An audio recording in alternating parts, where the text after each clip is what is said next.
And now what we're going to do is actually turn our spotlight to Laurie Truitt, but I want to give you just a quick overview of what you can expect. She's our last speaker today, but she has a powerful story to take you through that involves struggling, resource-starved, under pressure media organizations that are going through a transformation. Sounds a bit like everyone, doesn't it? And so Laurie, if you don't know her personally, has spent time as USA Today's digital consumer marketing team lead. And in that role, she was responsible for everything to get people to ultimately be nurtured all the way through to a subscription. So propensity models, their native apps, what their pricing look like, and their product roadmap. And you might not know how large that is. It actually spans 109 sites plus USA Today. But for the last year, Laurie has transitioned and is the Global Vice President for Consumer Growth of Time Magazine. And in this role, she's building their roadmap, she's looking at their strategy, but also the team interconnectivity. And all of this is super important as she looks through the path to subscription growth. And so she's had two very distinct paths for that success. And she's here today to share it with us and take some of her key points away. So I'm pleased to welcome Laurie Truitt. Thank you for joining us. Thank you, Nikki. It's nice to see you. Thanks for having me. And thank you, Matt. This is my second symposium, my first virtual one. So thanks for having me. So I've spent my life in news and in newspapers, starting out at the New York Times. I worked at NBC News.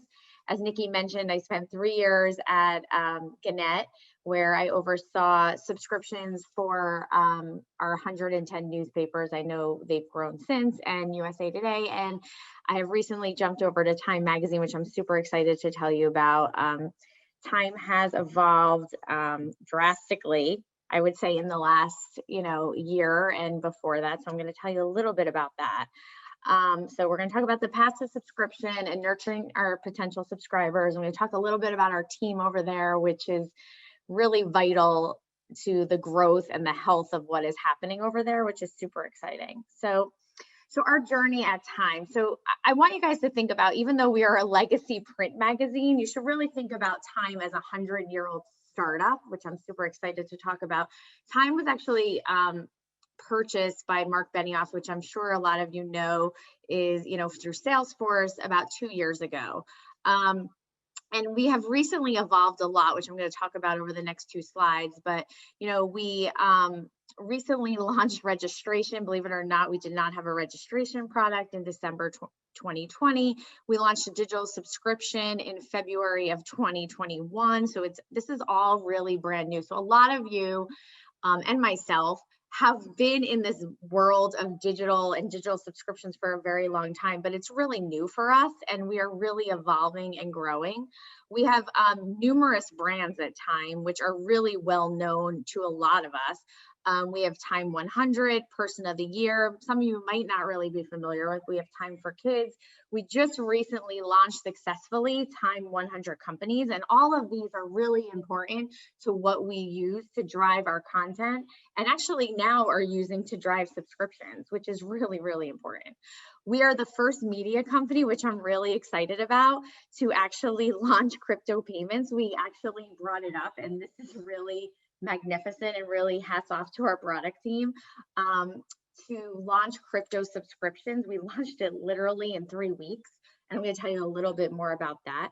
We are really starting to grow in the NFT space, which some of you may not be familiar with, but basically is anything digital drawings. We were lucky enough, we went out with 3 Time covers, and we sold them in about a week, believe it or not, via auction in the Clubhouse social space for over like $500,000. We sold 3 NFT covers via auction, via crypto, which is pretty exciting. And this is really just the beginning of what you're going to see us do via crypto. Yes, we're selling our subscriptions in this alternative payment mechanism, but there's more to come in the crypto space for us. We are laser focused on innovation, building a better future, and really talking about these conversations that matter, which is something that I'm going to get into a little bit more. And this really comes around our Time 2030 initiative. So this is just a few of our tentpole brands. So we have Time for Health, which really is helping us drive our subscriptions. Time for Health is the standalone kind of like segment within our brand that really talks about, it's one of our biggest, I want to say like audience growth areas. We have Time for Health videos, Time for Health talks. We have a whole brand around Time for Health. Time Studios, it's really, think of it as our TV area. We were just recently, you've probably seen it in the news, we just received the exclusive documentary rights for Inspiration 4, which is the civilian mission to space. I'm sure you've seen it with Elon Musk, which we're super excited about. This is about, the teacher going to space, which is really cool. And, we have the rights to that. We actually we have the rights to the production and creative of the Kanye West documentary that will be on Netflix. Time 2030 is really our decade-long project that we're super proud of. It's about building a better future, and it's really going to be focused on climate, sustainability, leadership, innovation, and equality, where we actually have an advisory committee made up of leaders, celebrities, really about building this better future, and it's really what we're committed to over the next 10 years. Time for Kids is our education product. It's for K through 6, and we now have an in-home product. We really work hard about, getting our product into the hands of kids, which will actually help us develop and get the regular time product in the hands once they kind of evolve and grow out of that. And then our Time 100 Talks is something I'm really proud of. We, obviously had to make a switch with the pandemic. Our in-person events really weren't happening when Corona hit last year. So we really switched to a digital virtual conversation. It's hosted by Time editors. It happens once a week. We have about, sometimes 3 to 4 to 5 guests. Some are an hour, some are 2 hours. It's a spotlight conversation where we have anywhere, up to 1,000, 2,000, depending. Sometimes it's international. There's 7,000 people or plus, where, it's CEOs, activists, entertainment. We have Dolly Parton to the president of, on the same exact chat, talking about issues that matter around climate, energy, education. These are huge drivers for us, huge ways to talk to our audience, huge inspiration that actually are helping us drive more audience and lead to subscriptions and really actually fulfill on a mission around our brand. So, acquisition really starts with engagement. We have to engage our audience so they want to learn more. They want to learn more about us. We all have the same objective, whether in magazines, whether in newspapers, and our objective is always to drive revenue and grow that subscription number. But that can't be our number one focus. I even, while I was at Gannett, I made an change, right away, that we really need to focus on the beginning, the top of the funnel, invest our money in newsletters, invest our money in engagement, invest our money in registration.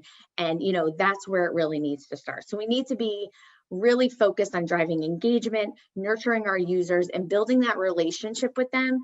I have always said to my team, I don't need them to, our users to subscribe today. I need them to subscribe tomorrow. And I really stand by that message. You will always have a better user, a retained user, and someone that stays longer if they subscribe, not today, not because you're putting them and blocking them because you're giving them a 99-cent offer.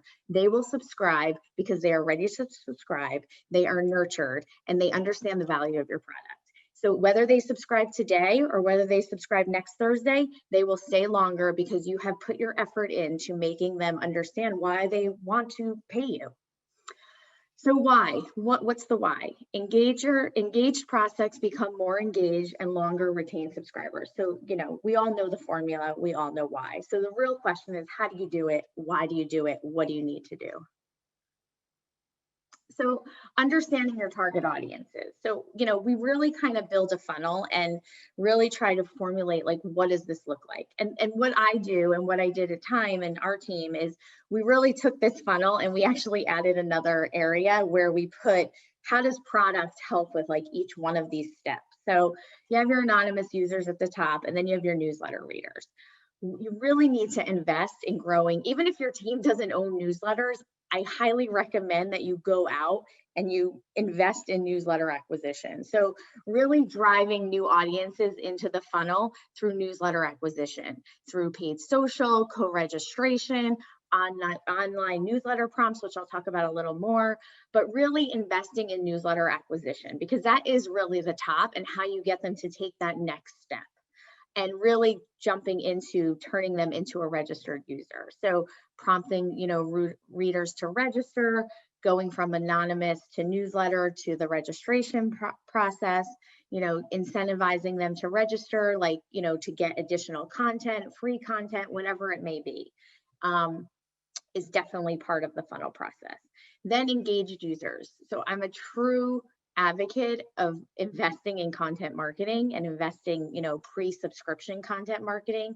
So really looking at, what those users look like, how often they're coming back, what they're reading, and really going out and really trying to develop a relationship with those people through content, and like bringing them back to read more, so they actually get closer to hitting your paywall. So if you have your registered user list, who's reading 3 articles, who's reading 4 articles, whatever it may be, bringing them back and pushing them into reading more, so they organically don't even realize that they're hitting your paywall because they're reading your content more. The formula is easy. It's just really using data and understanding your audience and putting them in their own buckets and bringing them back more often. It doesn't have to be through social. It could be through newsletters. We use, when you register at time, you automatically get put on a daily newsletter, so it organically happens. It just makes it easy.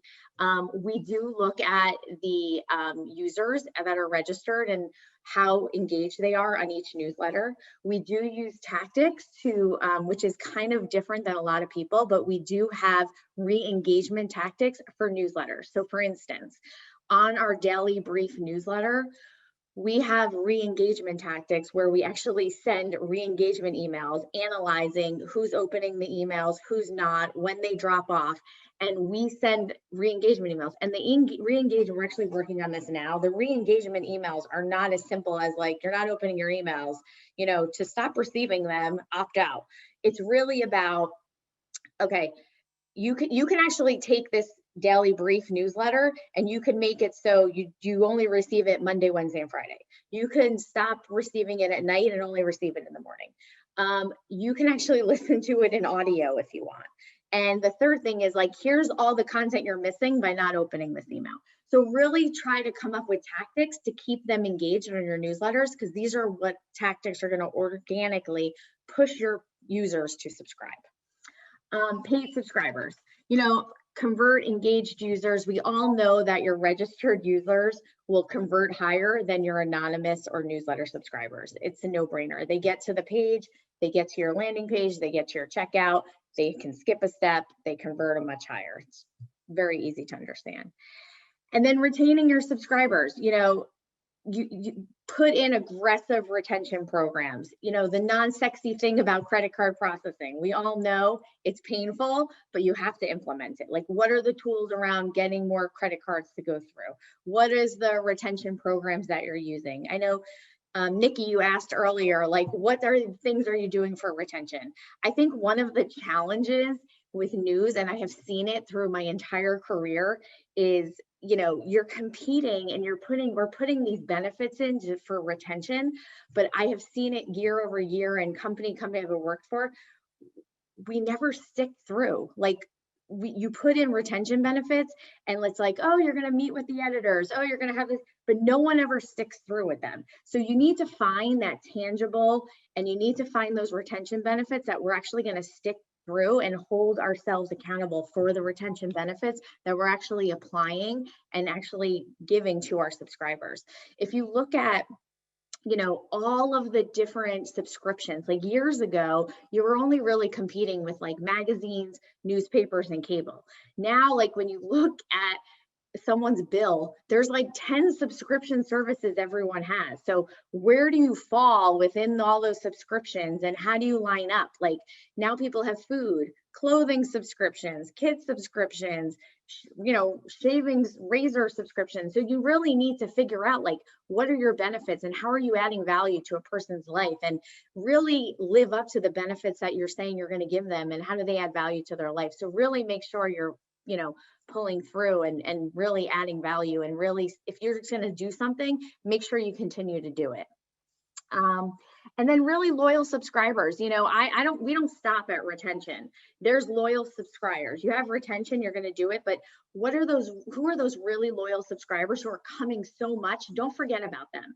I have found, like, you always want to look at, when you're doing retention, you have like your low engaged, your no engaged users, which I have always called zombies, your low engaged users, medium, high, and then super high.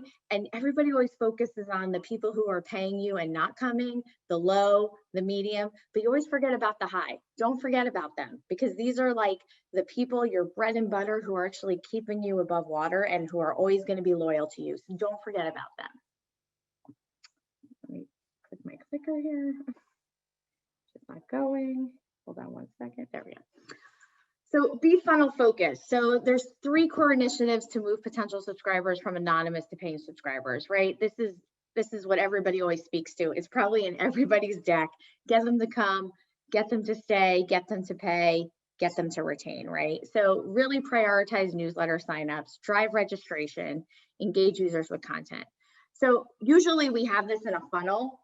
Like, I think, someone on my team, Kristen, she put this in a circle, which I love, because it really never ends. It's a circle, right? So it's not just a funnel top to bottom. Once you get them to retain, you need to start all over and get them to continue coming. You need to continue to get them to stay. You need to continue to get them to pay. It never ends. It's a continuous cycle. So I think putting it in a circle is a better way to approach it than a funnel. So I just want to, recognize that we need to continue. It's always working. It's never stopped. Like, once you get them, like I said before, high loyalty, you need to continue the circle. It's just a never ending process. And I think a lot of people, once you get them to high loyalty, you stop, which you can't do. So speaking of getting them to come, so really focus on marketing, budget newsletter acquisition. Even if it's not your area, I really, really highly suggest that you invest in growing your newsletter subs. These are your best prospects for turning into subscribers. So work closely with your newsroom, really understand the value and who's opening your newsletters, how you can convert them. And when I say really understand, it's not just emailing them with a subscription offer. Really understand the engagement. Like, don't over email them. Really even understand the engagement. Email them based on engagement.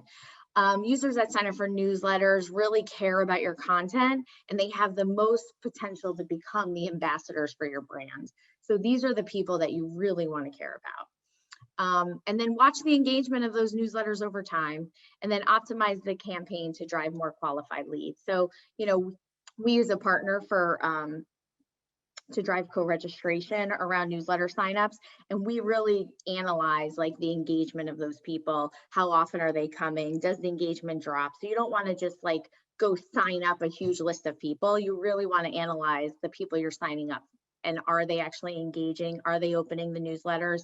So you really want to build out your marketable list, but make sure they're qualified users as well. And, I think Pete touched on this a little bit, but registration, it's like the first step is getting them to, sign up for a newsletter, and then really putting them into a registration, process and getting them to sign up. We use a 3-5 model, where once they hit Article 3, we ask them to register, and they get 2 additional articles. And then when they get to, their 5th article, they're actually asked to pay. So, registered users convert at a higher rate. I have seen anywhere between a 15 to 40% higher, depending on audience, depending on the brand that I've worked for.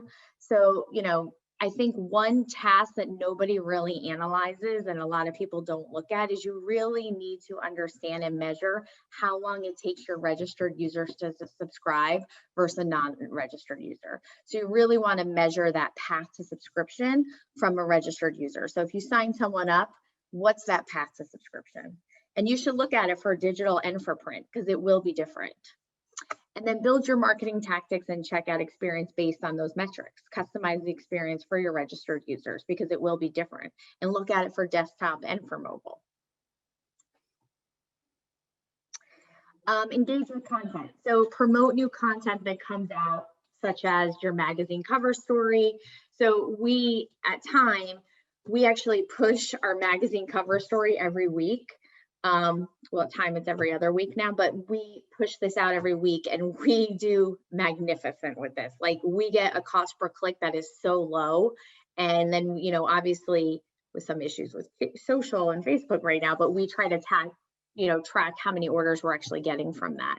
And then your news content. This is just something that you want to continue to track.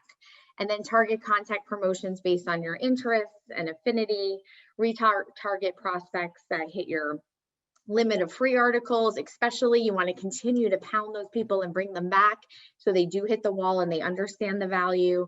And then, you know, focus on content engagement. Some things you could do too is that if someone actually comes and hits your wall, you can actually trigger them and do more like with the story they're trying to read. So anything you can do around engagement. The thing that's going to bring them back more and more is the content. And then target the right audience with the right content. Obviously, you know, I can't speak enough about content, but it's really about the experience, the awareness, the content. So you want to enhance that discoverability, pinpoint the most cost-effective audiences. You want to achieve the top of mind awareness. So deliver content to keep the audience engaged and then build brand loyalty. You know, and a lot of this can fall into your retention as well. So if someone's falling off from a retention standpoint, you want to use these same tactics to drive retention. This is one of my favorite kind of things. You know, we did this at Gannett a little bit. I don't know if they're still doing it, but we're about to embark on the same kind of test in at Time. So you want to utilize your low, medium, and high usage data and serve acquisition tactics around registration, newsletters, and subscriptions. So I always gave them a name like Nancy non-engaged, Leon low engaged, Mary medium, and Harry high. So you really want to look at, for instance, if someone is like only reading 1 and 2 articles and they haven't registered yet, you don't want to waste your 1 and 2 articles on just pushing subscription messaging to them. I see this a lot when I'm on a lot of sites. Like you've just gotten to the site, it's your first or second time there, and people, they're just pounding you with like subscription overlays, subscription growls, but like you're not ready to subscribe.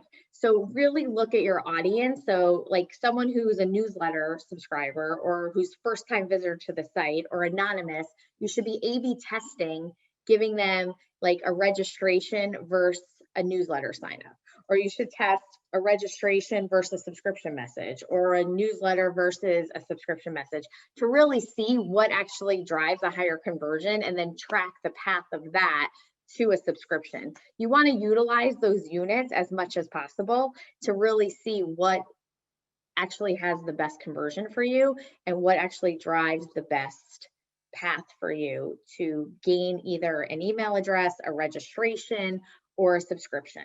So you want to get the most out of those units that you have and the user's time on the site. So, you know, you want to do this at each stage, and you can kind of set boundaries around like someone who reads 0 to 1 articles, is not signed up for a newsletter, is not registered. So you can kind of develop your own segments and figure out what the behavior is and what testing should happen at each point. So this is just kind of an example of what you can do.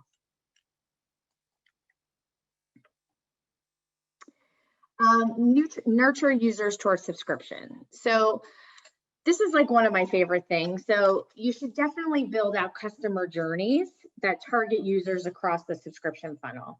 So driving audience engagement and conversion, but also introducing the brand in general. So you have the top of the funnel, you want to connect, the middle of the funnel, you want to engage, and then the bottom of the funnel is more around subscription. So you want to constantly iterate and optimize the experience and eventually you can move to a more AI driven series based on the user behavior and needs. So when I was at Gannett, we did have an AI driven series of a journey. And what that is I'm going to show you a journey that we have at Time. But for our top sites at Gannett, we did have an AI driven that was more based on behavior. Which was Einstein through Exact Target, which some of you might be familiar with. And it was more based on behavior, and it actually tied to our newsletters, where we were getting about a 30% increase in subscriptions in that journey when it was tied to the newsletters and it was showing the same offer, which I do highly recommend if you can get there. And then, you can pull in content that is for, personalized for each user. And, it ends up being that you have like over 100 templates, and not each user is actually getting the same template, which is really kind of where you want to head, I think, and get to. Drive engagement of prospects, connect with users through newsletter, signups, contest engagement, and then drive overall conversions. So this is the journey that we kind of put together that is launching at Time, which I'm super excited about. I find it extremely engaging. It just recently launched. This isn't the full journey. There's actually 13 emails. It's really about welcoming our users and helping them to get started. It's really not about driving subscriptions. So anyone who signs up for a newsletter or registers, whichever happens first, gets put into this journey. Email 1 is personalized based on their behavior. You can either register on the site, sign up for a newsletter, or actually register for one of our Time 100 events, which I mentioned earlier. And the first part of it is really about welcoming you to the brand, giving you all insight on like some of our brands like Time 100, Time for Kids, Time for Health. Then we actually go into nurturing you on all the ways to connect with us, Time for Health, all of our newsletters, and then some of our videos. So it drives the videos. There's an introduction to our journalists, and there is an email in the series that does drive you to subscription. And then it goes on and on. There's a discount to the cover store, meet our editor. So this isn't in like the exact order. This is just kind of a sample of what happens. So the idea is to welcome, nurture, subscribe. And eventually we will cross this over through on site and eventually into social, and really try to connect with our users and allow them to really see everything that we offer. I'm a big believer that value really doesn't just come from what you're paying for. Value comes from everything that the brand can actually bring you. And the more that I can bring you, the more you will actually visit us. And the more that you visit us, the more opportunity I have to offer you and retain you.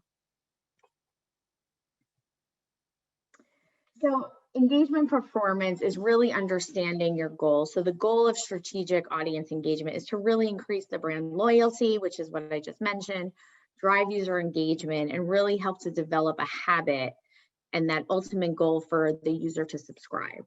So focus on these key audience engagement KPIs, and really that's going to help you to measure your success. So really traffic and the website visits. I really kind of underline the more important ones. Page views, you really do want to increase those page views. Click-through rate, CPC, but subscription sales at the end of the day. And then post reactions are great to have. Post shares are great to have. And anybody who comments, obviously they're engaged a little bit there too. And then just your path to subscription is really know your audience, create value for your potential subscriber, immerse yourself in the data. So the more data you have, the better off, and really, breaking out more data by the newsletters, registration, how that leads to subscription and what the conversion looks like.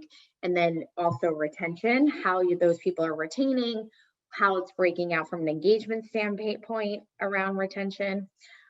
Collaborate with edit. And data is a must. So making sure your edit team understands the data as well, it's extremely important. Invest in audience development, so get them to come. Invest in audience engagement and get them to stay. know what content converts. That's really important. Knowing what content is converting for each of your user groups. And then test everything, and then share subscription success with the whole organization. The biggest successes I have had is getting really everyone to understand why you're doing something, what works, and how they can contribute and be part of the success. So that is it. Great. Thank you. Thank you so much, Laurie. That's fantastic. I think you've not just given us a path to subscription, but I would actually suggest you've given us a prescription, if you will. You are so knowledgeable in the space and have such great experience. So we really appreciate you sharing that with us. Just a little bit of time for questions. I know we're trying to wrap up for the day, and so it's certainly been a robust day for us. But one of the questions that comes in has been, what types of offers have helped you in the win backs? Because that's an area that a lot of people are looking at right now. Yeah. So, it's really funny. We're working on a win back program at Time right now. And I think win back needs to be dynamic. So, it's really this difference between magazines and newspapers.